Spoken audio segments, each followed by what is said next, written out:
皆さんこんにちは。こんにちは。アーシングジャーナルです。なんと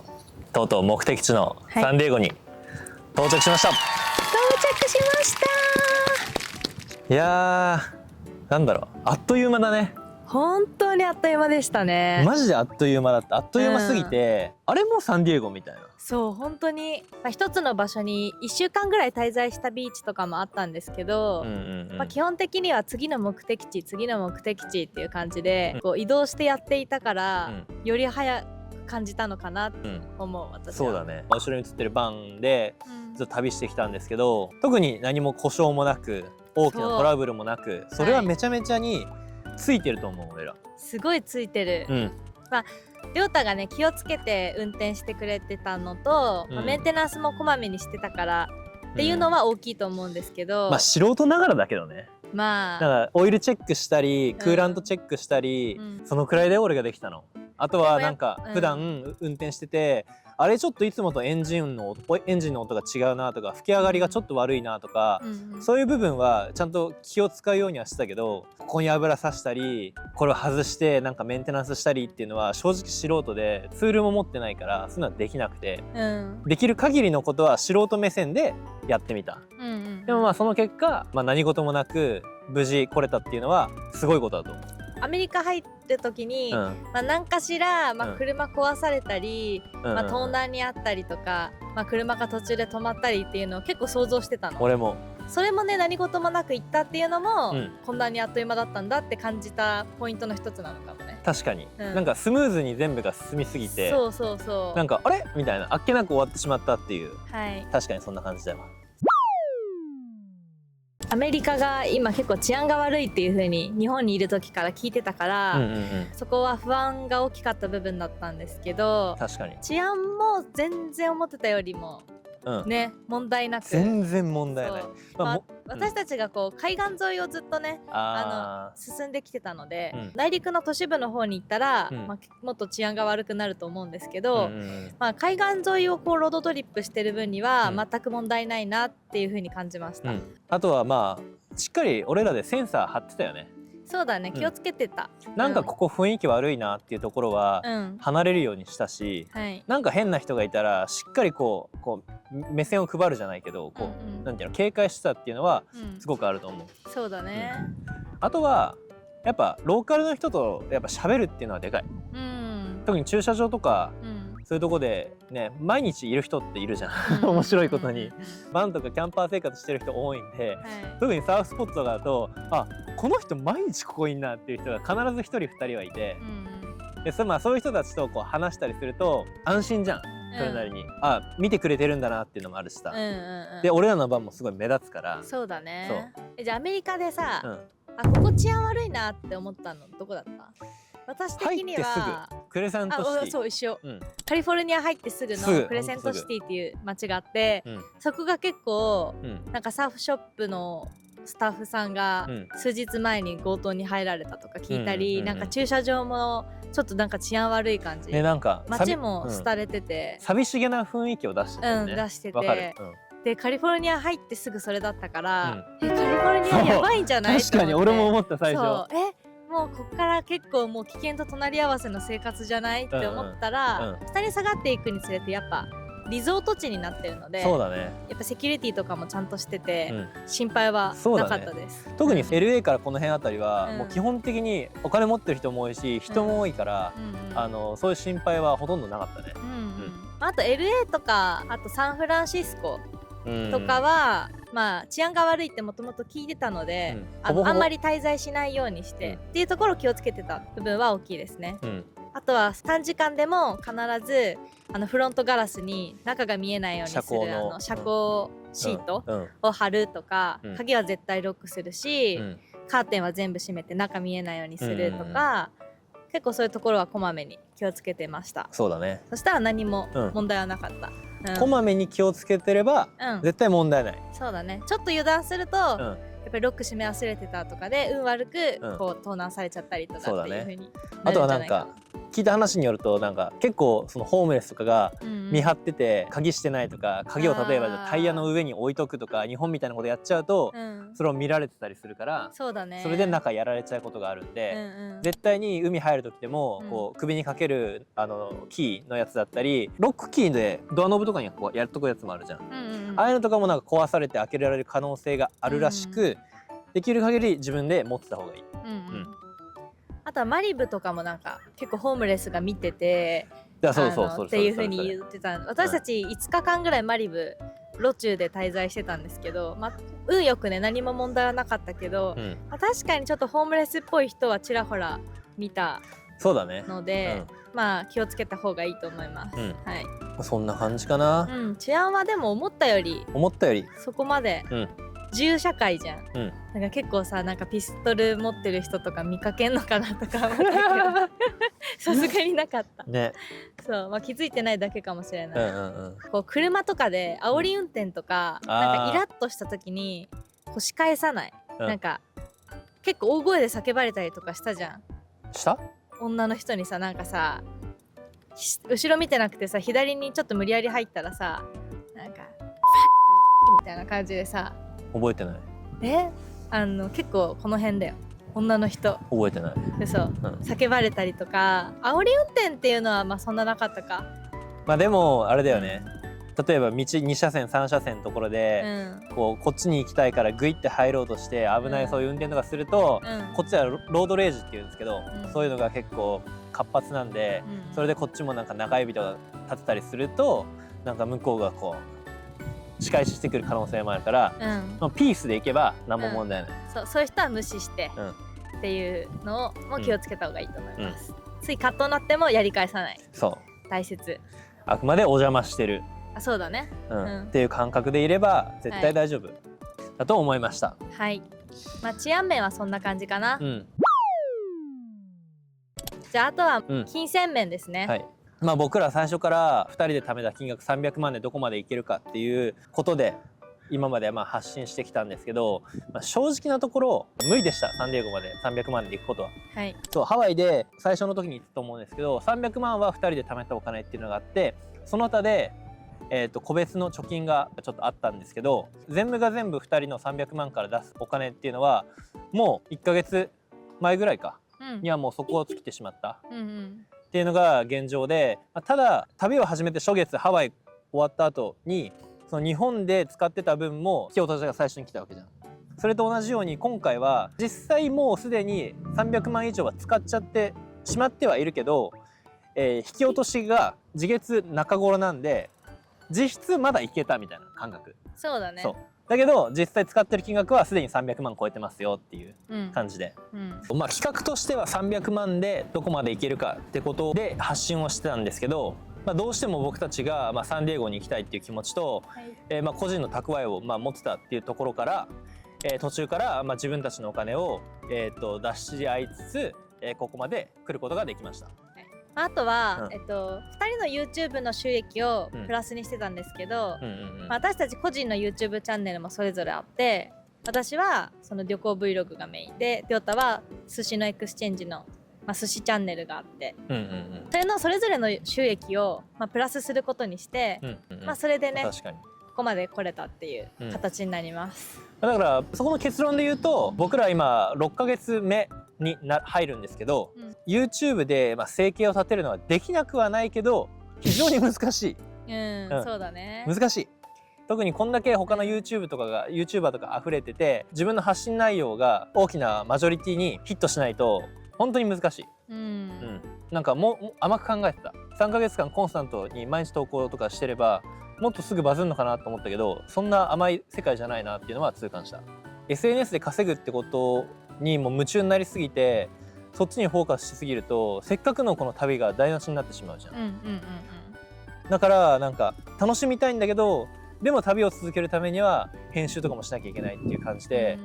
本当にバランスが難しいなって思った。そうだね。実際にこう来てみるとやっぱガソリン代が高速で5、6キロで、結構食うよねやっぱり。それが大きかったですね。確かに。だってここまで来るのに多分ガソリン代だけで3、40万は使ってると思う。全然余裕で使ってると思う、オレゴン州の方は消費税も無料だし、物価も安くてガソリン代も、3ドル台ぐらいだったんですけど、カリフォルニアに入るともう一気に5ドル台とか、4ドル台に上がって、普通にスーパーに売ってるものもオレゴン州と同じものなのに、1.5 倍ぐらい上がってたりとか、そういう生活費もねカリフォルニアに入ってからは結構上がって、ハワイよりは全然安いんですけどね、それでも、でも食料とかはそこまでかかってないけど、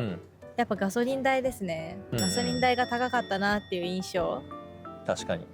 これでね、本当にプリウスみたいなさ、リッター18キロ走りますとか言ったら、普通に10万とかで多分収まってるね、ガソリン代。そうだから多分キャンピングカーのレンタルとか、最近の車をもし持っているんであれば、バンライフしてても全然そこまでお金かかんないと思います。私たちほど、燃費がいい車だったら、300万でも全然来れたんじゃないかなっていうふうに思います。そうだね。不完全燃焼な感じでサンディエゴまでたどり着いてしまったという、なんか俺らとしてもあれちょっとまだ行きたいなっていうのが本来で、最初から、サンディエゴっていうのを、第一目標としてここまで運転してきて、その先バハカリフォルニアっていうメキシコに入る半島があるんですけど、そこまで行きたいね。だけどサンディエゴとりあえずついてみないと自分たちが行ける状況なのかどうなのか全部わかんないから、ついてから決めようっていう感じで、ここまで僕たち話し合って、旅してきたんですけど、バハ行きます行きます。メキシコ行きます。メキシコ行きます。はい、さっきも話したけど、ここまで車的にも何もなく、運転してきてこれたっていうのが、まず俺たちとしてはこの車だったらバハ行けるんじゃないかっていう風な、信頼につながってるっていうのはまず第一に大きい。でプラス、もちろん300万っていう部分は使い切ってしまったんですけど、このままじゃあまたカナダ戻ってこんだけ思い出に詰まった俺たちが一から作り上げたバンをたった半年間ぐらい旅して売っちゃうのかって考えるともったいないなっていうね、もっと思い出いっぱい作りたいし、まだ行けるのになんか引き返すのはもったいないなっていう思いで話し合ってて、もちろんメキシコ行くと、治安の問題だったりっていうのはすごく悩むところで、人によってはもう絶対メキシコなんて行かないっていう人もいるし、行った人はもう全然いいと思うよって、むしろジェラスなんていうの、嫉妬ぐらいなんか、俺も羨ましいなっていう人もいるし、本当に半々、行く人は行くし、行く人はもう一回行きたいし、行かない人はいつまでたっても行かないみたいな感じのことを思って、いろいろもう本当に北の方からずっと、実はバハ目指してるんだっていう感じでいろんな人に話を聞いた結果、サンディエゴのボーダーに近づけば近づくほど、バハに行ったことある人はすごい多くて、みんな口揃えて言うのは、夜運転しちゃダメだよ、これさえ守っておけばあとはなんか変なところで寝ないと。だからアメリカと一緒なのかなみたいな、ちゃんと気をつけてれば問題ないのかなっていうのが僕たちの結論です。で、もちろん2人でその貯めた300万はないんですけど、ここからはもう完全に、自分たちで出し合っていけるとこまで行くということです。はい。でも YouTube、そのアメリカ編がこう伸びてくれれば、その YouTube の収益で今後賄えるかもしれないし、そう2人の個人チャンネルもアップしてるので、そっちの方もねプラスにしていこうと思ってて、メキシコも物価安いし、そこまでお金はかかんないんじゃないかなと思ってます。で何より僕ら最初は、アメリカのちょっと内陸の方、ヨセミテとかグランドキャニオンとか、セドナとか、いろんなスケールのバカでかい国立公園に行こうって話をしたんですけど、ガソリン代とか、そういうのを、すでにもうコーストラインだけ来ても300万足りてないのに、そんなとこは行くのは無理だと、国立公園にお金を払うのは厳しいということで、とにかくね、それは一回キャンセルして海岸線をずっと旅してここまで来ました。で僕らとしてもまたアメリカに戻ってきて、今度はそういう山の方もお届けしたい。もうめっちゃ絶景なんで、僕も行ったことないし。私グランドキャニオン行ったことあるんだけど、もう絶対に人生でまたあと1回来ようって決めたぐらい本当に感動したの。それは行くべきだよね。だから亮太と一緒に行きたいの。でそこに行くためには、やっぱアメリカって3ヶ月しか、ビジターでエスタで入れないので、もう3ヶ月やっぱ欲しくて、だからバハに行ってビジターで半年まで、滞在することができるんですけど、半年ぐらい行ってまたこっちに帰ってきたらまた3ヶ月行けるんではないかと思って、そういう願いも込めてバハに行こうっていうふうに決断しました。はい、なのでメキシコに、3ヶ月から6ヶ月ぐらい滞在して、またアメリカ戻ってきて、アメリカ3ヶ月滞在できたらして、お金次第ですけどね、それもね。そうだね。あと車がどうなるかも分かんないし、そうもしかしたらメキシコで全財産を失って日本に帰国っていうパターンも考えるけど、今のところの次のゴールとしては、そんな感じでメキシコ行ってアメリカ3ヶ月内陸今度旅して、であとは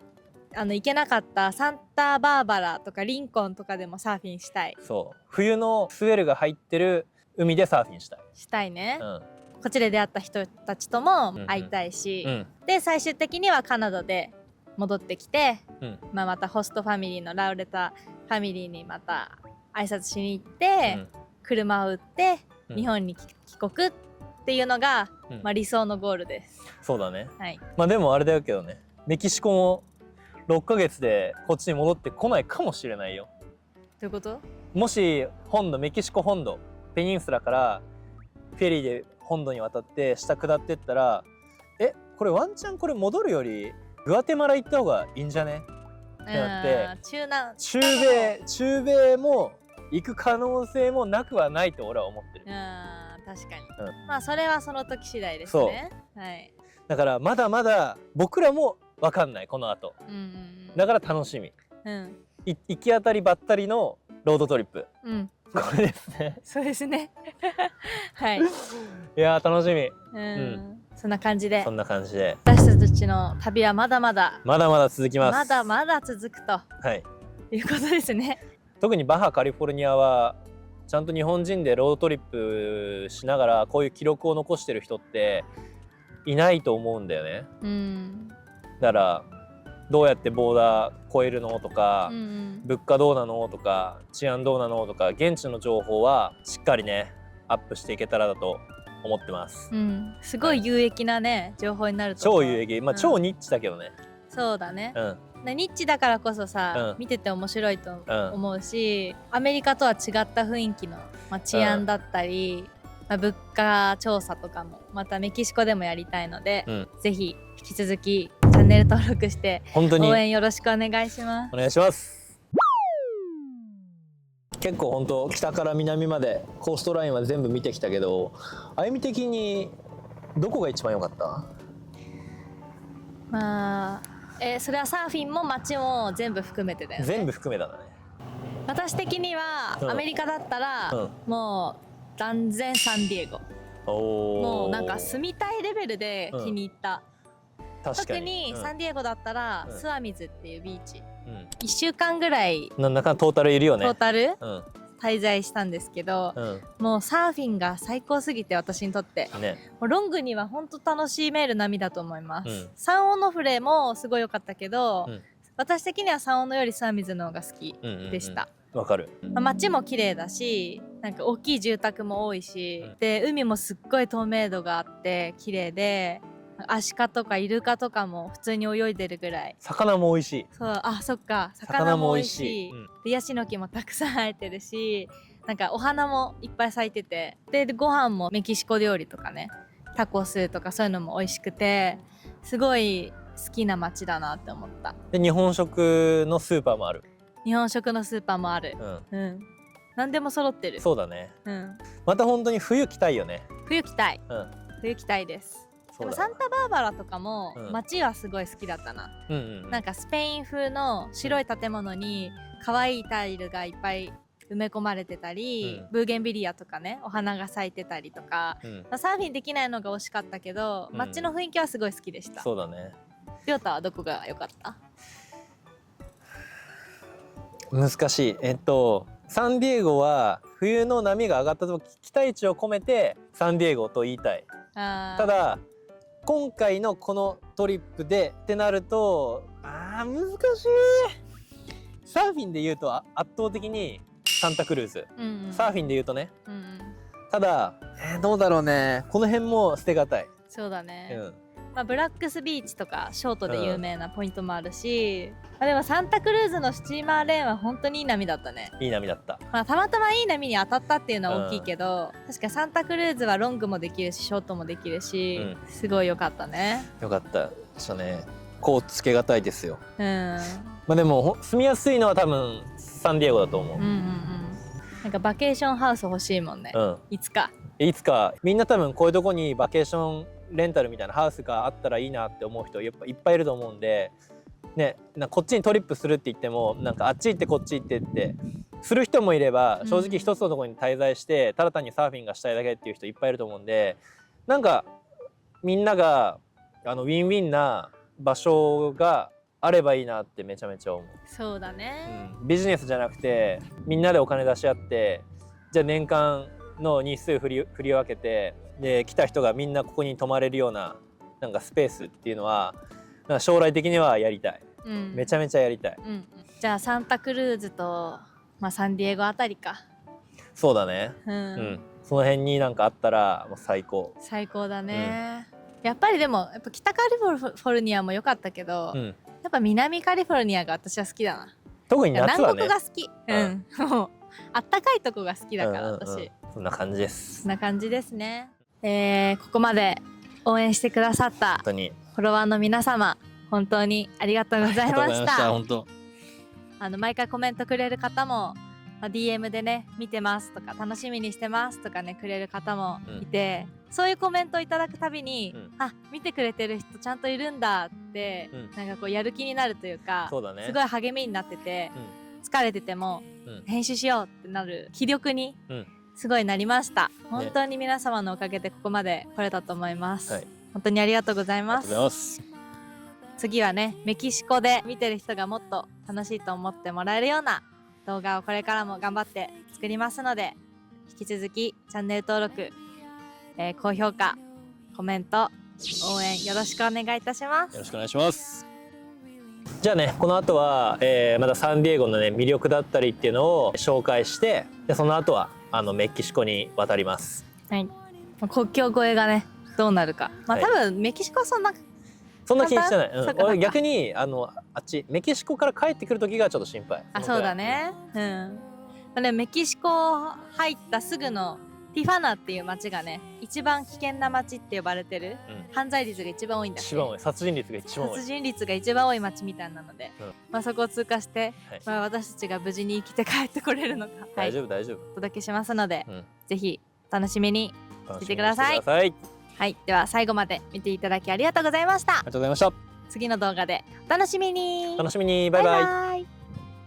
メンバー限定コミュニティノマドサーフクラブ。旅で見つけた世界のシークレットサーフスポットから無料キャンプ場やシャワー情報、節約旅のコツなど、旅やサーファーに役立つ情報をすべて紹介しています。リアルタイムの現地レポートや海外でそのまま使える英会話フレーズ、さらに会員限定コンテンツも公開。月額980円で旅もサーフィンももっと楽しく。私たちの旅を応援してくれる仲間も大歓迎です。気になる方は概要欄からチェックしてね。